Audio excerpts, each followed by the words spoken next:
उपचार सुरू आहेत आणि त्याच पार्श्वभूमीवर अमित ठाकरे आता त्यांची भेट घेण्यासाठी पोहोचलेले आहेत। ती दृश्य आपण पाहत होतो। वळूयात पुढच्या बातमीकडे। देशभरात सध्या आगामी लोकसभा निवडणुकीचे वारे वाहू लागलेले आहेत आणि या पार्श्वभूमीवर भाजपमध्ये हालचालींना सुरुवात झाल्याची माहिती समोर आली आहे। लोकसभा निवडणुकीच्या दृष्टीने राज्यातील महाविकास आघाडीची अडचण होऊ नये यासाठी थेट राष्ट्रवादी काँग्रेसचा मोठा गट फोडण्यासाठी भाजपने हालचाली सुरू केल्याची माहिती सूत्रांनी दिली आहे। नुकत्याच मुंबईच्या दौऱ्यावर आलेल्या अमित शहांनी या रणनीतीबाबत मुख्यमंत्री एकनाथ शिंदे तसंच उपमुख्यमंत्री फडणवीस या दोघांसोबत चाचपणी केल्याचं सांगण्यात येत आहे। फुटलेल्या आमदारांना शिंदे फडणवीस सरकारमध्ये सामावून घेता येईल का, त्यांना सत्तेतील वाटा कशा प्रकारे देता येईल याची चाचपणी झाल्याचं सांगितलं जात आहे।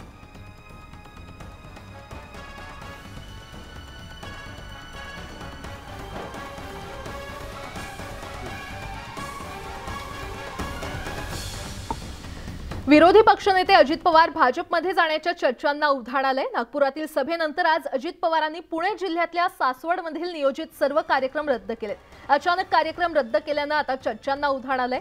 ते राष्ट्रवादीच्या शेतकरी मेळाव्याला उपस्थित राहणार होते। विशेष म्हणजे या मेळाव्याला शरद पवार आणि सुप्रिया सुळे हजर राहणार आहेत। अजित पवार कुठेही जाणार नाहीत, ते राष्ट्रवादीमध्येच राहतील असा विश्वास संजय राऊत यांनी व्यक्त केलाय।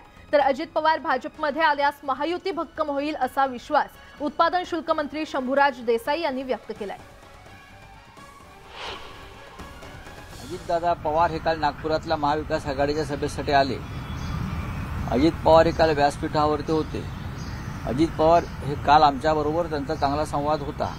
काल रात्री नागपुरातून मुंबईला येताना अजित पवार हे आमच्याच विमानामध्ये मी, उद्धव ठाकरे साहेब, स्वतः अजितदादा पवार, विनायक राऊत, अरविंद सावंत हे आमचे सगळे सहकारी आम्ही एकत्र होतो। त्यात अजितदादा सुद्धा होते आणि मला अजिबात वाटत नाही की अजितदादा पवार हे राष्ट्रवादी काँग्रेस पक्ष सोडून वेगळ्या दिशेने जातील असं मला एकंदरीत त्यांच्याशी चर्चा करताना मला वाटलं नाही। शिवसेना, आरपीआय आणि मित्रपक्ष अशी आमची आता महायुती महाराष्ट्रामध्ये आहे। ही महायुती अधिक भक्कम करायसाठी आम्ही सगळेजण प्रयत्न करतोय। याच्यामध्ये जर आणखीन कोण येणार असेल आणि ती महायुती अजून भक्कम होणार असेल, कारण आमचं आत्ताचं टार्गेट 200+ आहे विधानसभेला 2024ला, ते 250, 250कडे जायसाठी जर कुणी मदत करणार असेल, कुणी आम्हाला अधिक चांगल्या पद्धतीनं सपोर्ट करणार असेल, महायुतीमध्ये आणखीन कोणाची भर पडून ती महायुती मोठी होणार असेल तर आम्ही स्वागतच करू त्या गोष्टीचं।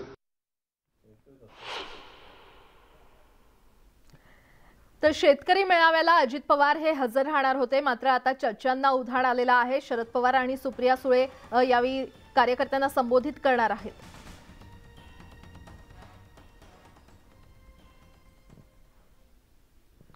तर राज ठाकरे हे श्री सदस्यांची भेट घेऊन सध्या बाहेर आलेले आहेत। तिकडची ही थेट दृश्य आपण पाहतोय।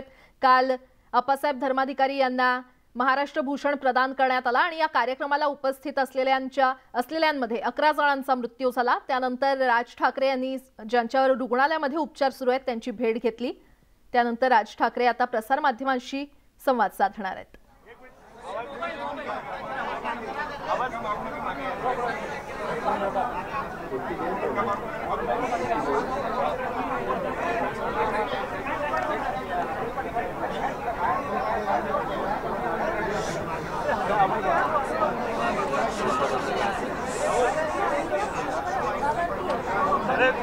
मागे चला ना, फोटो काढायला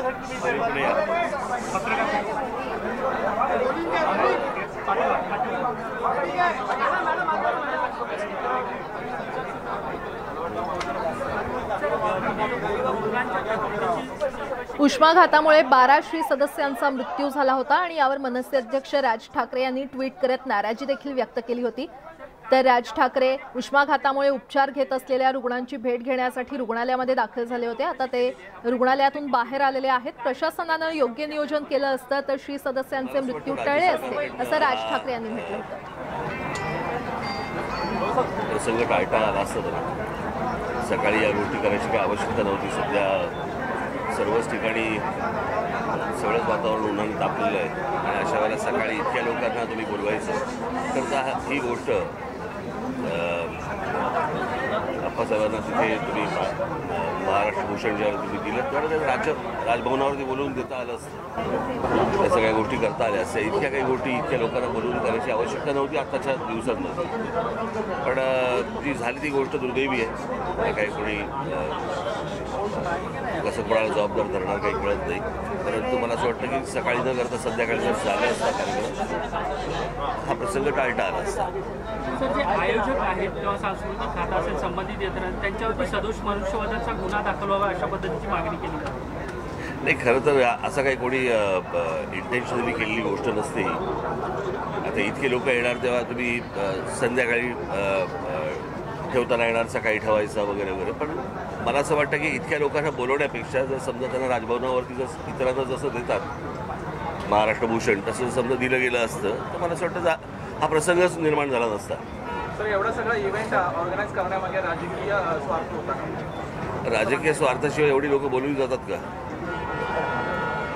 स्टेट गव्हर्नमेंटच्या विरोधात गुन्हा दाखल करणार काही हां, स्टेट गव्हर्नमेंटच्या विरोधात गुन्हा दाखल होणार? तेच प्रश्न विचारताय तुम्ही. मी आत्ता त्यांना बघायला गेलो. त्यातले काही लोक ICUमध्ये आहेत. मी सहसा म्हणण्यापेक्षा नाहीच, मी हॉस्पिटलमध्ये ICUमध्ये जात नाही. आणि मला असं वाटतं कुठच्याही हॉस्पिटलमध्ये ICUमधल्या पेशंटना भेटायलाही कोणाला पाठवू नये आणि कोणी जाऊ पण नाही. कारण ते ICUमध्ये आहेत याचा अर्थ आपण नीट समजून घेतला पाहिजे. तर त्या पेशंटना आपण भेटू नये. जे बाहेर होते त्यांना त्यातल्या जे अगदी पूर्णपणे सुरक्षित आहेत त्या लोकांना मी जाऊन भेटून आलो होता. आणि हॉस्पिटल त्यांचं काम करते. मला असं वाटतं त्यांनी मला जे काही सांगितलं टोटल जे सांगितले काहीतरी 71 जण मला त्यांनी सांगितले. त्यातले ह्यांच्याकडे 2 जण गेले या हॉस्पिटलला. मला बाकीच्या हॉस्पिटलची कल्पना नाही.